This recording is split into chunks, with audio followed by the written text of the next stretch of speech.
Welcome back to the Cricket Today podcast on Friday, January 26th. Pumped for a huge weekend of cricket. I'm your host, Liam McAllion, also known as the Stats Guy, also known as the Big Cricket Nuff with his Cricket Australia hat on. I'm here with Marcus Bazzano, pumped for another big weekend of cricket. How you going, Marcus? Yeah, I'm going great, actually. I'm looking forward to the rest of the Test match. It's been a good day one so far. Yeah, it actually has been really competitive. Also here with Leo Mullaly. I think, he's up and about as well. How you going, Leo? Yeah, good, thanks, Stats Guy. Sort of the BBL has ended and is kind of settling down a little bit, so it's all about the Test match at the moment. Yeah, a lot of the Heat players I don't reckon are settling down. They were, I saw on the socials they were going off, which is, fair enough. They've had a really good season, so get around the Heat there. I'd be happy just to keep talking up the Heat. They had an awesome season instead of the Test matches is where it's at the moment. We had a great first day of cricket between the West Indies and Australia. West Indies were really strong, which we'll get into in a second, and then the Aussies were still okay with the ball, but definitely the pitch might be helping them a bit, but the West Indies are looking pretty good. So we're going to do a huge wrap-up of the day one of the Test with our fun segments in that. Then we're going to have a look at Bazball versus India, or England versus India. They might call themselves Bazball now, but that's a bit of an interesting Test match and start to that one over in India. And then we're going to do a day two prediction, a weekend prediction before our next show, which is on Monday. So we'll have to see if the Test match is still going then. Let's get right into it, lads. Australia versus West Indies, day one in Brisbane, day-night test. What happened, Leo, and what was the scores? I think the West Indies did all right. Yeah, well, they started a bit shaky, didn't they? 5 for 64. Hazelwood and Starc were on top early, putting the pressure on. And then we love to see it, don't we? A bit of a partnership between De Silva and Hodge. So De Silva 79, Hodge 71. And I think it's just, it's better to see that, a bit of fight, than for them to just roll over. But it got to the stage where they're right in this game. I know the pitch looks really good to bat on, but look, they're nearing 300, which is a pretty good first innings total for them. And Starc was brilliant, 4 for 68. I think you, Stats Guy, you picked him to take fifer and be man of the match. So you're looking strong there. So I actually said on the show yesterday that I think he could get a fifer, but I ended up leaning towards Hazelwood out of spite that he didn't get man of the match, Hazelwood, the other day. But in the office, I was talking up Starc. Man of the match. It was Marcus in the show, Stats Guy in the office. So I think we all wanted to tip Starc, but Marcus got in first. Yeah. It only matters in the show, boys. No, keep telling yourself that. We'll get the cameras out in the office. Yeah, they actually did really well. I think this is only the second time in 7 matches that they've actually scored over 200. So I know that they actually batted really well and really patiently, De Silva and Hodge. But the pitch is helping a little bit. It's an absolute road. And I think, the Aussies, if they can make this score, then the Aussies can make a really big score. All right. We got, Starc's on fire. Hodge and De Silva, awesome partnership. Let's get into the slog of the night. I'm going to start with that. Alzarri Joseph, he was the definition of slog of the night. Smacking it down the ground against Hazelwood. Said, stuff you guys. You guys are going too slow. I'm just going to smack this pink ball out into the night sky. He was absolutely awesome. I know he made 32 off 22. It was a real big bash innings. Get him in there, big bash. Maybe the Thunder could recruit him just in their middle order. I always bag the Thunder. I don't know how that's popped into my head again. But he was great. I know he obviously didn't stay in too long, only 22 balls, but just that quick tail enders tail is wagging again. I don't know what I was trying to say there for West Indies when Australia just can't get those guys that aren't usual batters out quickly. So he's definitely the slog of the night. Is just seeing that ball, lots of fours. I think he had 7 fours in that 32. So he was absolutely awesome. That's the slog of the night there. Actually, I'll just quickly say that. Why can't we get the tail enders out? We need to bowl it at the stumps more or something, Marcus? I think so. I was just going to target the stumps a little bit more. It annoys me. How weird was that Alzarri Joseph shot when it was a short ball? He's played at a straight bat over the top of mid-off, and it went for 4. It was really weird. It was a bit more of a little tennis shot. I reckon he got that from Steve Smith gloves, that shot, just like a tennis serve with a double hander. It was ridiculous, but they just really need to target the stumps a little bit more. Even just that 4 stump sort of line works to the top end. It'll work to the tail. Exactly. But my jaffa of the night is going to be Mitchell Starc to Greaves. A lot of the wickets were very similar, outside off. They sort of went fishing a little bit, the West Indies batsmen, particularly early on. The slip cordon did their job. Cam Green almost took an absolute screamer, which he dropped, unfortunately. Needs to be a bit taller, I reckon, Cam Green. If he was a bit taller, he would have caught that. He's one of the best fielders in the world in that gully position. Yeah, he's just ridiculous. For his height, for a big guy to get down so low and fast and wide is excellent, even though he didn't take that one. But Starc to Greaves for me, he was just got him on that off-stump line, maybe just missing the top of off and snicked off. Yep. No, Starc with the pink ball, you can guarantee he's going to get a few wickets, and that was an absolute peach. We love to see that, or a jaffa, if you want to say that. Leo, what do you got to finish off this day one wrap? Yeah, moral victory of the night. So Aussie was announced ICC Test Player of the Year. It was announced over the broadcast. What a year he had in 2023. Averaged 52 and was the only player to score over 1,000 runs in Test. Couldn't happen to a nicer bloke. So, yeah, really good to see for Aussie.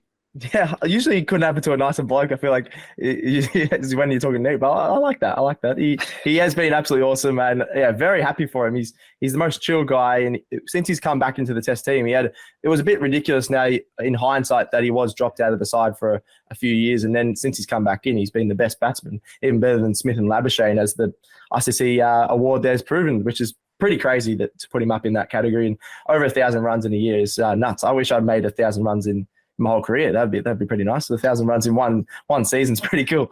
All right, we're going to have a look. Before we have a look at the rest of the test of that one, we're going to have a look at England versus India. Quick recap. Leo's going to start us off there.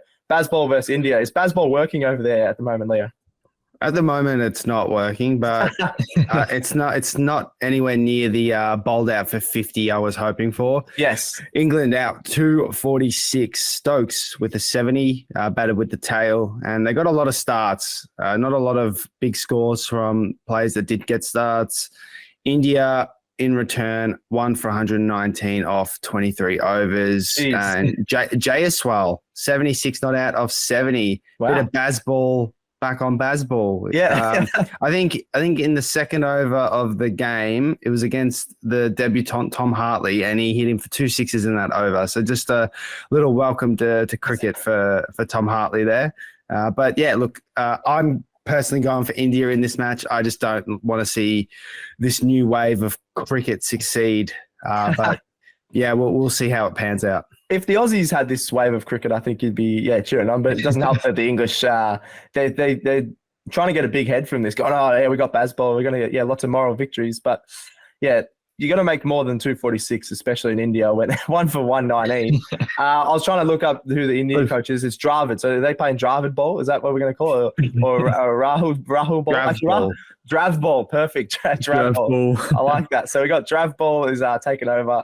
It's the new wave of cricket. You've heard it here first on Cricket Today, draft ball. Yeah, what do you reckon about all that, Marcus? Well, geez, I'd be so scared if I was the Indian batsman, because listen to this bowling lineup from England. Ben Foakes, Rahan Ahmed, Foakes is Hartley. A keeper. Yeah, what are you talking about? Chap behind the stumps, Tom Hartley, Mark Wood and Jack Leach. Jesus Christ, watch out. Mark Wood's a good bowler, but the rest is just, as Tom Clark, our special guest on the live stream, said, Jack Leach is bowling door openers, so he's not spinning it. Even on that Indian pitch, I don't see him spinning it that much. And the other guys are very young. I'd be so scared, honestly. That's a scary bowling attack there from England. I can't wait till they come over here in the Ashes. They are going to get taught a lesson. Well, actually, I saw Jofra Archer isn't playing, and then he got in trouble because he was playing in a local... He was playing in Barbados, wasn't he? He was playing a local Barbados, just a T20 with mates or something. I was like, what are you doing, mate? Good on him. That shows he doesn't even want to be a part of this Bazball lineup. Yeah, I wouldn't want to represent England too if I had the chance. Oh, bang. Got that. Yeah, fair enough. We'll see. Yeah, when they come here for the next Ashes, I want to see some of those guys bowl to you in the nets, Marcus. That'd be pretty funny. Well, I mean, I won't be able to cope with it, but I'm sure the Indian batsmen will think this is a piece of cake. Obviously, they have thought that. They started 1 for 119. Which is just ridiculous. They're going all right. They're going to be video game numbers. That Cricket 2005 or the Shane Warne game or the Ricky Ponting game like effort, I reckon they're going to make a massive score. All right, that's a bit of Bazball versus England versus Dravball. So let's get into the second test of Australia versus West Indies. The rest of the weekend. So we've covered day one. What's your weekend prediction, lads? I'll start with you, Leo. And yeah, how's it going to go from here? We're hoping the rain stays away. Marcus, our meteorologist, has said that it's not too bad. Yeah, look, it's a bit of a tricky one, I think. I think the pitch looks really good to bat on, but Australia's batting this summer, I think, has been a little underwhelming. We should be making 450 on this, but I feel like we'll make around 350, hold a small lead. Weather will play a little bit of a part to delay it a little longer. This could actually be a really good test match if it is, close enough and it's delayed a little bit, because we'll see a draw come into play, potentially the Windies win come into play if Australia want to play more attacking. But yeah, we'll see. But that's my prediction for the weekend. Yeah, I agree. I think it's going to be really close. What do you reckon, Marcus? What do you reckon about all that? Yeah, well, I'm having a look at the Gabba weather forecast at the moment, and there's pretty much no rain for today, apparently. Okay, that's good. Or at least not enough to force us off. And then there's 1 mil late tomorrow, and then again there's a little bit more on Sunday. It looks a little bit more bleak, but I think the Aussies can almost bat 2 days here, get a really big score. Then hopefully, maybe send the Windies in on Sunday when it's a little bit more overcast. If we have the chance to even get on the pitch, take some wickets, and then look on Monday to really assert our dominance. But I think we can almost bat 2 days and make a decent score. Hopefully, get the Windies out really quick today. Hopefully, in the first, I'm looking half an hour, and then set our stance. Yep. No, I think we can definitely settle. I think that's a good call. Definitely can bat for. Well, the way we've been going, as you mentioned, Leo, all summer, we haven't been batting well, but I think this is the best pitch that we've seen this summer. So there is a chance for some big scores. I think Aussie, he's going to strut his stuff after getting the ICC Player of the Year. I'm going to say he's going to make 100. And then I reckon Starc, he's going to get back-to-back fifers. He's done that before in a pink ball test. Under those, as you said, Marcus, there might be overcast conditions later in the tests. He's already got a 4-fer, so I reckon he might clean up the tail here at least for another wicket. And then I reckon he can get back-to-back fifers. But I think this could go 5 days just because the Aussies, well, obviously the West Indies have batted really strongly to start. I think we could bat for a couple of days. Then the Windies, possibly if the pitch is still going all right, could bat for another day. And then, we finish them off on late day 4 or early day 5, I reckon would be ideal for the Aussies, and we get another win. But they're putting up a much stronger effort than Pakistan, I reckon, overall so far in this series. Yeah, they were great, West Indies, yesterday, I thought. Even though, obviously, batting conditions were all right. Again, I said that I was fearful for them in yesterday's podcast that they'll make 150 or less. I was really fearful for them with the pink ball, and it looked like it was heading that way, wasn't it? They were, what was it, 4 or 5 for 64, 5 for 64, and then they really turned it around. Hodgson de Silva, really great batting innings, really good test batting innings. Congratulate Starc on 350 wickets as well, 350 test wickets he got yesterday. So. Looks like he'll grab a few more. Yeah, he might be up. Yeah, he might be up to 356, I reckon, by the end of this test. We'll have to wait and see. He's absolutely awesome, Starkey, and that bowling attack is just getting record after record. They're unbelievable.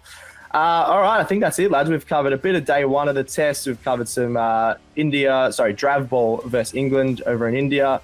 We love a bit of that. And then we've got a second test preview. So let us know on the socials what you reckon is going to happen in the rest of this test match of Australia versus the West Indies. That's it for the Cricket Today show. We'll be back with this on Monday for probably a second test wrap, or it still might be going on the Monday on the 5th day.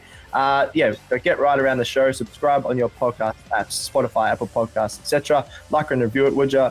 I can follow to Cricket Today and Cricket Today AU all over the socials. That's Facebook, Instagram, TikTok, and X. Make sure to check out Football Today AU, and Football Today Pod. We did a big podcast this week on the FA Cup, so that the whole weekend of FA Cup and a lot of other things that are going around in the Premier League and English football, and also football around the world. Send in any questions via the socials, anything you want us to chat to us about. Marcus is going off again about Baba Azam, so check that out on TikTok. We've got some fun stuff going up on Instagram and Facebook as well. That's it, I think. Thank you, Marcus. Cheers, Stats Guy. Thank you, Leo. Thanks, Stats Guy. Thanks, Jared, for producing. Thanks to me. That's another episode of Cricket Today done. We're out.